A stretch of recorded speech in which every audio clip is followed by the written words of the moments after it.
There hasn't been a marching band at a CMSD high school in years, until now.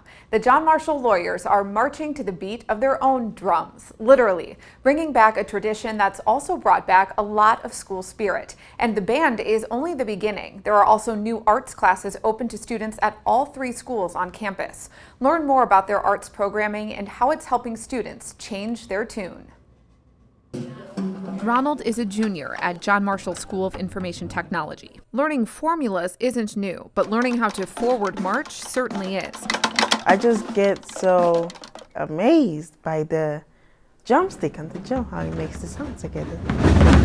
John Marshall is offering both drumline and concert band for the first time this year. Not just as after-school activities, but as courses students can take every day, part of their curriculum. I really want our kids to have all the opportunities in the world.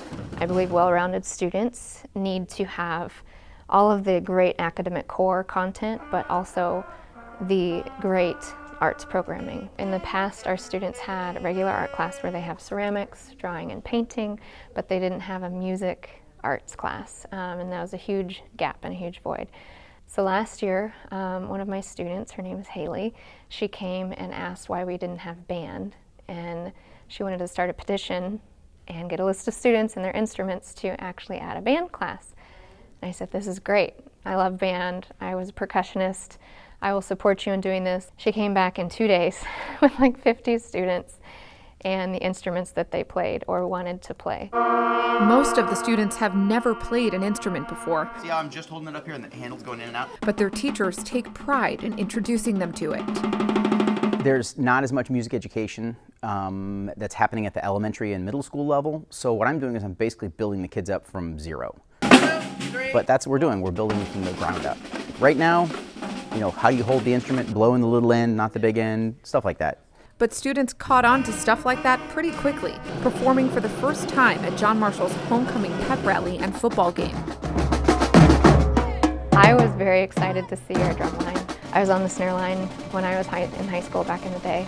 To see them perform and get excited, and for the students to see like, oh, what's that? We have a drum line. Like, this is really cool.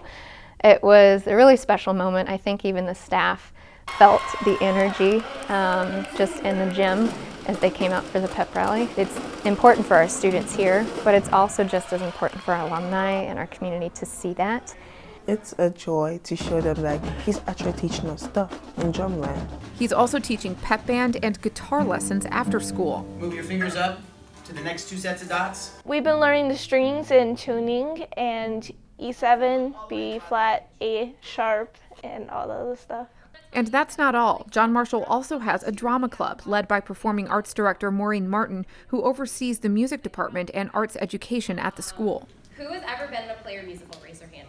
It started from nothing, and basically to be able to bring the arts to these students and have those opportunities for them, I think it's awesome. And it means to me, performing arts is my life, and to be able to see this come to life at John Marshall, it's awesome. To be able to watch students grow each and every day, to be able to pick up some music and look at that and be able to create that, it's awesome to see like that spark come to them. When I walk into school, sometimes you see the kids like drumming and stuff like that, and like to be able to see, kids carrying instruments in and out of the school and having those opportunities, and they're free. Giving students the freedom to explore their interests in a welcoming and convenient place. Some kids, they can go home and they don't want to go home, and it can have them so they can have more time at school. It's nice to get to know more people in their school because we're split into 3 schools and we don't always get to see everybody, but when you go to drama club you get to see all students from different floors. It's kind of like a safe place. You don't have to pretend to be somebody that you're not. Their arts courses are helping them hit a high note in other classes too. In fact, research shows that students who take music education do better on standardized tests. To be in drama club, you have to be like on top of your work. You have to be a good student. It's made me more social and more talkative towards others. So in drumline, you really have to listen to the beat as the teacher is talking. So listening to the beat is just like my math teacher telling me I should memorize this. It's kind of like that. They're starting to like being creative, which is awesome, because once you start getting that, the higher order of thinking, that creativity in, all of a sudden, oh wait, our test scores went up? How did that happen? Though they still have some fine-tuning to do, they already know the right key to their success. we know how to play drums. We are a family too. The music director believes within 3 years, the marching band will be solid. This year, John Marshall also became a site for All City Arts, which offers even more arts programming to all CMSD students. If you want to see it all in person, mark your calendars for December 13th for the first Performing Arts Winter Showcase at John Marshall, featuring the drumline, band, high steppers, dancers, and drama club. For more stories like this, you can visit the CMSD News Bureau website at clevelandmetroschools.org/news. Reporting from the CMSD TV studio, I'm Shannon Kantner.